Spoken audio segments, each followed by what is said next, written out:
Hi, welcome to my channel. My name is Anne and today we're going to talk about spoilers. Don't worry, I'm not going to spoil any books for you. That's not what this video is about. I would never do that to you. But we're going to talk about spoilers as a concept because about a month ago, maybe a bit longer, I was tagged by Olivia from Olivia's Catastrophe to do the spoiler tag. And this is just a bunch of questions about spoilers, about what you consider a spoiler, what you think about spoilers, what was spoiled for you. And it sounded like an interesting tag, a fun thing to talk about and to discuss with you. So let's just get into the questions, if I can find them, that is. Question number 1 is just very straightforward. What do you consider a spoiler? And I think this might be a little different for everyone, but to me, I just don't want to know what's going to happen in a book. So no plot points beyond things that are mentioned in the synopsis of the book, on the back of the book. I don't want to know where characters are going to end up, who they're going to end up with, if there is a romance involved. And mostly I just don't want to know any of the big reveals. I don't want to know the big plot twists. And I also don't want to know if there's going to be a big plot twist, especially not at the end. Because it's one thing knowing that there's going to be a plot twist, but it's another thing knowing that there's going to be a plot twist at the end. Because a lot of times people say in reviews, I really didn't see the ending coming. I really didn't see the big plot twist coming. And that in itself is a spoiler, I think, because people are trying not to say what's going to happen. But when they say something like that, the minute you pick up the book, you know something is going to happen at the end that is against all expectations, that is a big plot twist, a huge reveal, and then you're waiting for that to happen. And I really don't like that. It's happened quite often, and I think I'm guilty of doing this myself as well. In earlier reviews, I think I've said things like that. And I'm sorry if I spoiled the book for you that way. It's not that big of a deal. It's not the same as actually having a big plot twist spoiled for you, like revealing that a certain good character turns out to be the villain, or I don't know, anything like that.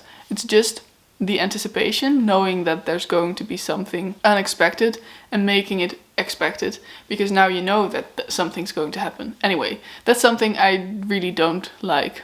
So that's also a spoiler to me. Question number 2 is, does the genre you're reading impact what you consider to be a spoiler? And I think it does a little bit, because some genres are quite formulaic. Some books in certain genres, like romance novels. With romance novels, you often know from reading the back of the book or reading the first chapter which character is going to end up with which character. And in that case, if it follows this kind of formula of the romance novel, I don't really mind knowing if they're going to end up together. It's different for every romance novel, because sometimes you have a love triangle and you really don't know how it's going to end up. Or it might be the case that you think two characters are going to end up together and they end up single. This doesn't happen a lot because it's not really the romance genre, but there are instances in which expectations are reverted, and it's nice if those things are a surprise. But usually with formulaic romance novels like Jill Mansell novels, for example, I don't really mind knowing if characters are going to end up together. I do think it's a bit different if there are books in a different genre like fantasy or science fiction or mystery novels that have a romance subplot. If the romance is a subplot, I usually don't like to know about it beforehand, because then it can still be a surprise and you don't know what's going to happen. And I enjoy not knowing what's going to happen.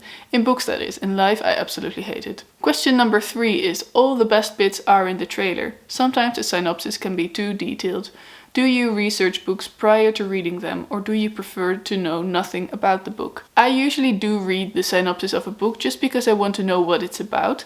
And I've rarely been spoiled by a synopsis. I usually think that if it's on the back of the book, it's not really a spoiler, if that makes sense. Because somehow I think the synopsis is part of the book. It's what makes me want to pick up a book, usually along with recommendations or reviews. And I usually just view the synopsis on the back of the book as the premise of the book. I don't mind knowing some things before going into the story. I do sometimes go into books relatively blind, but it doesn't happen that often, because there are so many books that I want to read.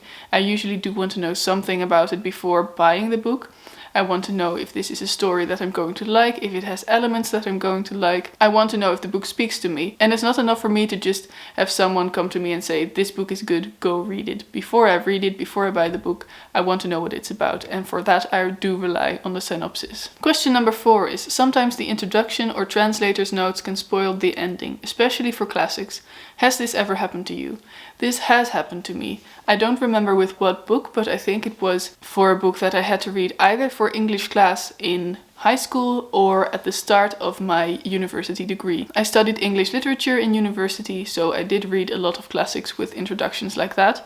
And I quickly found out that that is not something you want to read before diving into the book. Now when I pick up a classic, I never read the introduction. I start reading the book, and if I like the book, I'm going back to read the introduction. But it also often happens that I just skip the introduction altogether. Although the introduction does usually have some interesting points to make, some reflections on the book, some background knowledge or historical context, and that's always fun to read. But this is a warning for those of you who are not aware of this: don't read the introduction to a classic before reading the classic, because it almost always contains spoilers for the book. Because it just discusses the book in a bit more detail and it uses spoilers for that. So be warned. Question number 5 is name a time somebody spoiled a novel for you. And for me, the first thing comes to mind is a book that I said I wasn't going to talk about anymore, but for this question I just have to. And it's 2 Harry Potter books actually. 2 deaths were spoiled for me in the Harry Potter story when the books first came out. I wasn't as quick a reader as apparently my cousin and a friend when we were, I think, 10, and they actually spoiled me for 2 of the most important deaths in Harry Potter, and I was absolutely gutted because I wanted to experience the story for myself. I was gutted about the deaths in general because I really didn't want those characters to die, but mostly I was just very angry that they would do that because it was also done deliberately. It wasn't an accident. So that really wasn't fun, but I don't think other than that I've really been spoiled. I once did spoil myself for the first Hunger Games book because I bought all 3 books in the trilogy at once, and then I was stupid enough to read the synopsis on the first book and then move on to read the back of the second book. That's just dumb. I don't know why I did that. I stopped reading very quickly because I was spoiled for something major, and then I forgot about it. I didn't read the second book, or I think both books, for a couple of months, and somehow my brain forgot about the spoiler and I experienced everything without knowing what I'd read on the back of the second book, which was great. Question number 6 is, have you ever spoiled a novel for somebody else? And I don't think I have. And if I did, it wasn't deliberate and I can't remember it now, so it must not have been as big of a deal. But I really can't remember a book that I spoiled. Maybe I spoiled a small detail in my enthusiasm talking about a book to my boyfriend or to a friend, but I really can't think of anything. Question number 7. If spoilers ruin novels, are there some authors or genres you can't reread?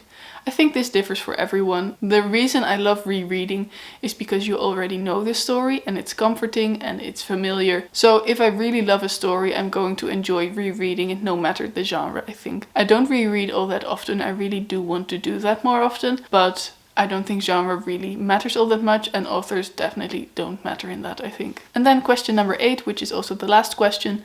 When reviewing, are you spoiler free, and does this limit your ability to discuss the book? I do always review my books spoiler free unless it is explicitly noted in the title of the video or in the start of my blog post. I usually review my books on my blog and I almost always do this spoiler free. Does it limit my ability to discuss the books? I don't think it really does. If you really want to discuss a book and what you think of it, you can do so without giving spoilers. Sometimes there is one thing that happened that I was very excited about or very angry about, and I would like to go into more detail, but I don't think that's really that important for a review.